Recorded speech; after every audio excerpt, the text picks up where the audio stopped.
Салам достор, назарыңыздарда Аралаш медиа. Бүгін сіздерге дагы бир кызыктуу тасмалардын бирин кыскача баяндап бермекчибиз. Сиз шашпай отуруп видеону аягына чейин көрүүгө даяр болуп калган болсоңуз, биз баштадык.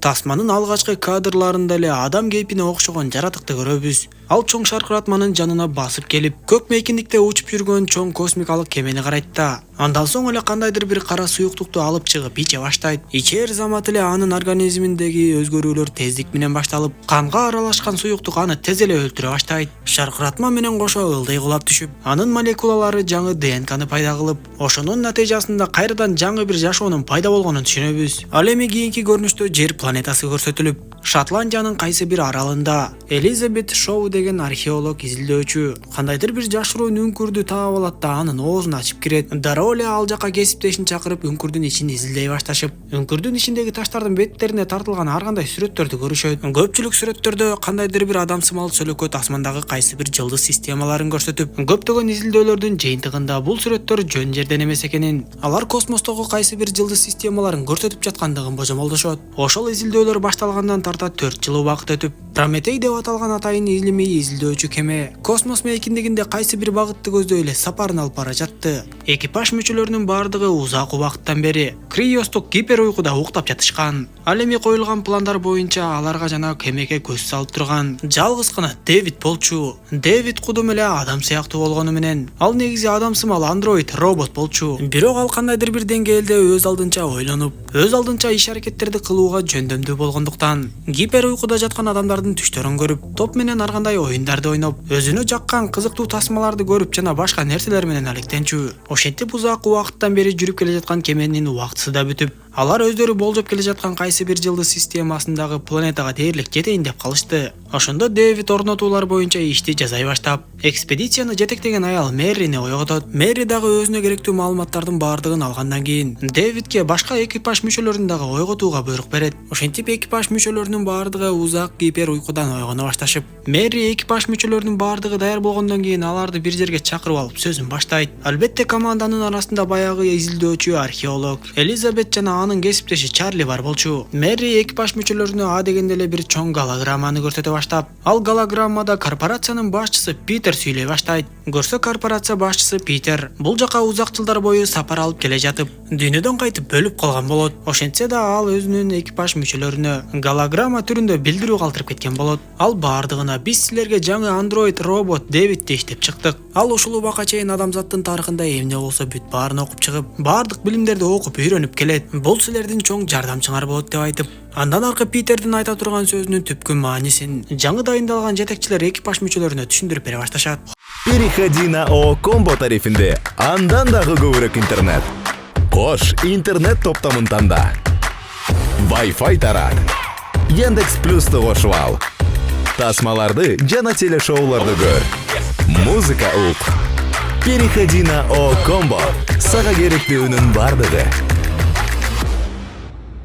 Холлоуэй деген адам ишти кыскартып, ток этер жерин айтканга аракет кылып, байыркы Египеттин артефакттарында, байыркы шумерлердин жана байыркы майялардын баардык калтырып кеткен издеринде бири-бирине окшош нерселер бар экендигин билебиз. Жакшылап изилдеп келсек, ал жакта катылган сырлардын баардыгы Жер планетасынан бир канча жарык жылдар аралыгында турган кандайдыр бир жылдыз системасындагы планетаны көрсөткөн. Мына эми биз дал ошол белгилерге таянып, дал ошол планетага да жетели деп калдык деп айтып, буюрса 2 жума ичинде планетага жетип изилдөө иштерин баштайбыз. Биздин Жер планетасы менен бул планетанын кандай байланышы бар экендигин аныкташыбыз керек деп айтат. Канча деген узак сапар аралыгында технология дагы бир кыйла өнүгүп кеткен болуп, экспедициянын жетекчиси Мэри изилдөөчү Элизабет менен Чарлиге: биз планетанын бетине конгондо эч кандай ашыкча кыймыл кылбайсыңар, кандай гана нерсе болбосун мага дароо маалымат берип турасыңар деп эскертет. Планетага жеткен соң ар тараптуу күчтүү болуп жасалган Прометей кемеси менен планетанын бороон чапкындуу атмосферасына сүңгүп киришет. Жер планетасы сыяктуу эле адырлар, тоолор көрүнүп, дароо эле өзгөчө бир түзүлүштөгү аймакка туш болушат. Кеме кайсы бир түздүктөн орун алган соң, атайын даярдалган унаалар менен экипаж мүчөлөрү чекеден чыга башташты.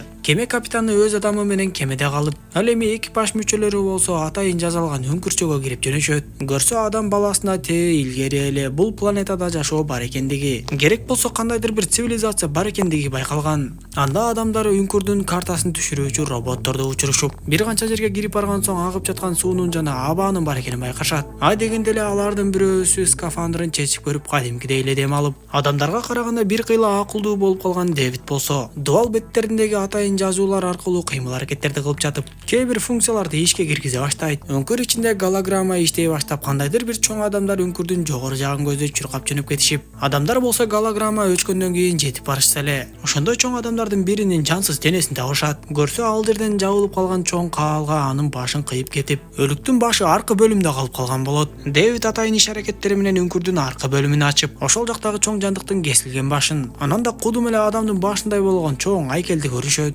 Ошондой геолог Файфилд жана анын кесиптеши башкаларга: "Биз геолог болгондуктан бул жерге тирүү организмдерди изилдөө үчүн келген эмеспиз. Өзүңөр билгендей, биз бул планетанын ички катмарларын изилдешибиз керек. Ошондуктан биз ишибизди баштай берели" деп үңкүрдүн башка бөлүмүнө тоотектерди изилдеп кетишет. Үңкүрдүн чоң бөлүмүнөн Дэвид атайын идиштерге чогултулуп салынган кара суюктуктарды көрөт. Элизабет менен Чарли болсо жанагы чоң жандыктын башын баштыкка салышып, андан аркы иш аракеттерге өтөйүн деп жатышса, кеменин капитаны бир канча алыстыкта бороондуу куюндун каптап келе жатканын жана өтө тездик менен келе жаткандыгын айтып, бардыгын кемеге чакырат. Экипаж мүчөлөрү унааларын айдап тездик менен кемеге кайтып келишип, бирок дээрлик кемеге кирейин деп калганда, Элизабет жанагы жандыктын башын кокусунан жерге түшүрүп алат. Ал кайрадан башты алып кеткенге аракет кылып, бирок бороон жетип калгандыктан катуу күч менен аны ошондон ары эле учуруп кете жаздайт. Бирок Чарли менен Дэвид ага аркан байлап жетип, эптеп жатып куткарып алышат. Ошондо жанагы эки геолог Милберн менен Файфилд байланыш үзүлүп, угулбай калган айтор жанагы үңкүрдүн ичинде калып калышкан болот. Кеменин капитаны аларга эми бороон аяктаган чакта ошол жакта туруп туругула деп айтып, баары бир бороон учурунда силерди алып келүүгө мүмкүн эмес деп түшүндүрөт. Ошондой катаклизмдерге да карап, бул планетадагы тирүү жандардын баардыгы өлүп кетишкен го деп божомолдошуп, экипаж мүчөлөрү андан ары жанагы жандыктын башын лабораторияга алып кирип изилдей башташат. Элизабет жандыктын башы чоң тулга сыяктуу скафандр экендигин түшүнүп, аны акырын чечип алышкандан кийин ичинен кадимкидей эле адам сымал кейипти көрүшөт. Бирок ал кадимки адамдын башынан чоңураак болчу. Ошентип алар ошол жандыктын башы менен ар кандай илимий тажрыйбаларды жасай башташып, бул кезде Дэвид болсо жанагы ала келген идиштеги кара суюктукту ачат. 1-2 саат өтпөй эле Элизабет жанагы жандыктын ДНКсы адамдыкына өтө окшош экенин, бирок адамдыкына караганда өтө эски экендигин аныктап алууга мүмкүн болгон соң, көрсө биз ушулардын тукумдары окшойбуз. Бирок биз мындай алыстыктан Жер планетасына кантип барып калдык деп баштарын катыра башташат. Андроид робот Дэвид болсо эмнени ойлонду белгисиз айтор. Жанагы кара суюктукту суусундукка кошуп, аны Холлоуэйге ичирип коет. Ал эми жанагы эки геолог болсо үңкүрдүн ар кайсы жактарынан ошондой чоң жандыктардын бир топ өлүк денелерин табышып, алардын баардыгынын тең мээлери жарылып, чачырап өлгөндөрүн байкашат. Ошондо кеме капитаны үңкүрдүн кайсы бир жеринен башка бир чоочун организмдин кыймылдаганын байкагандай болуп, аны уккан Файфилд менен Мелман корко башташат. Бир канча убакыттан кийин алар жанагы үңкүрдүн чоң бөлүмүнө жетишип, идиштердин арасындагы агып жаткан кара суюктуктун ичинде кандайдыр бир жылаан сымал жандыктын жүргөндүгүн көрүшөт. Көтөсү жерден ошол жылаан Мелмандын колуна жабышып, колуна оролуп алып, керек болсо сындырып салат. Эмне кылаарын билбей калган Файфилд болсо ага жардам бермекчи болуп, бычак менен ошол жылаандын башын кесип жибергенде,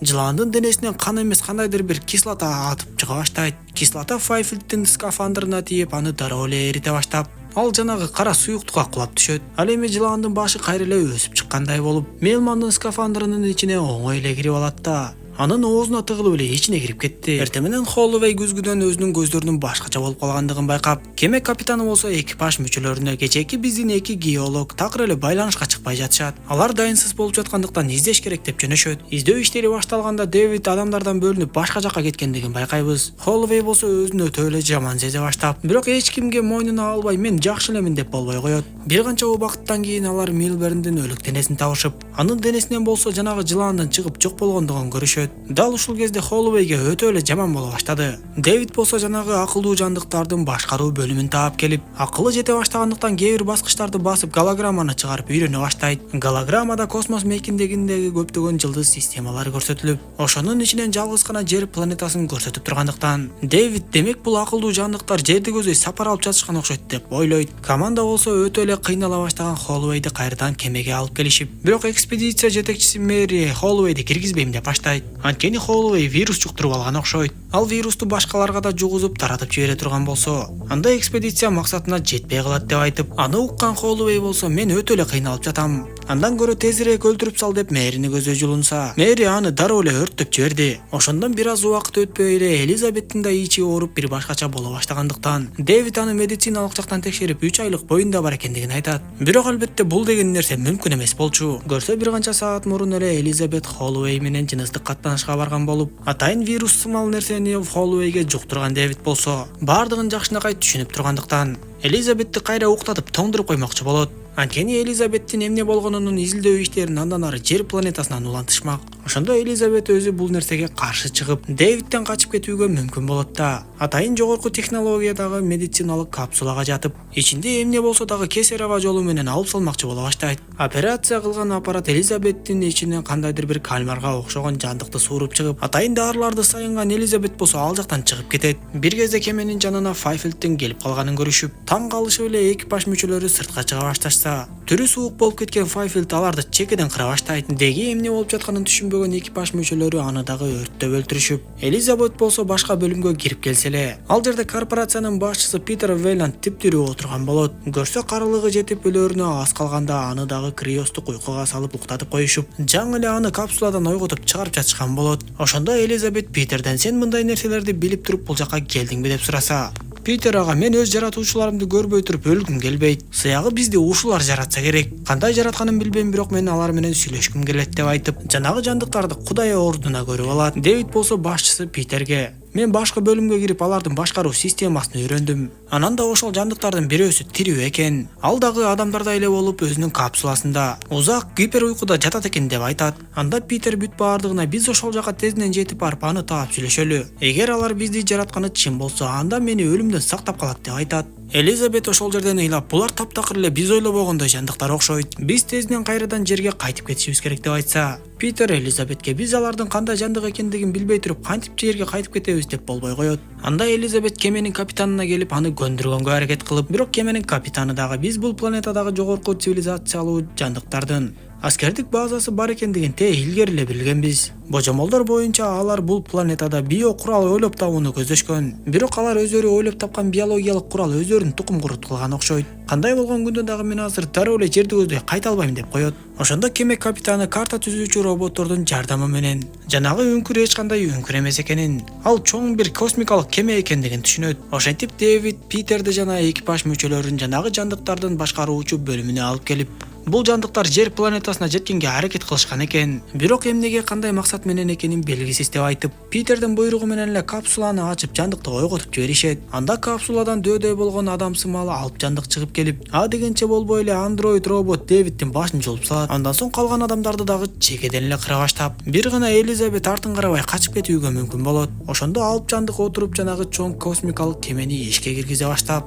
сыртка чыккан Элизабет болсо кеме капитанына, алып жандык бардык экипаж мүчөлөрүн өлтүрүп салды. Эми ал максатына ылайык Жер планетасын көздөй учат. Анткени ал адамзатты жок кылууну каалайт деп айтса, кеме капитаны ойлонуп, мен кандай болсо дагы жердеги адамзаттын жоголуп кетишине жол бербейм. Керек болсо ошол үчүн өзүм да курман болом деп, ал дагы кемесин ишке киргизип учурат да, көк мейкиндикке көтөрүлө баштаган эбегейсиз чоң кемени катуу ылдамдык менен барып сүзүп салат. Ошол жерден чоң жарылуу талкалануу болуп, келгиндердин кемеси иштен чыгат да кайра кулап түшөт. Кулап түшкөн кеме Элизабетти дээрлик басып калайын деп, эптеп аман калган Элизабет скафандры дагы жарака кеткендиктен куткаруучу модулга жүгүрүп эле жетип барат. Модулдун ичиндеги аба жөнгө салынып, бирок Элизабет операция бөлүмүнөн баягы операция кылынып алынып салынган кальмар сымал жандыктын бир топ эле чоң көлөмдө чоңоюп кеткендигин көрөт. Андроид робот Дэвидтин үзүлгөн башы Элизабетке байланышка чыгып, жанагы чоң келгин сени көздөй баратат. Эртерээк ал жерден качып кет деп белги бергенче болбой эле, ошол келгин жетип келет да Элизабетти өлтүрмөкчү боло баштайт. Учурдан пайдаланган Элизабет болсо операция кылуучу бөлүмдү ачып жиберип,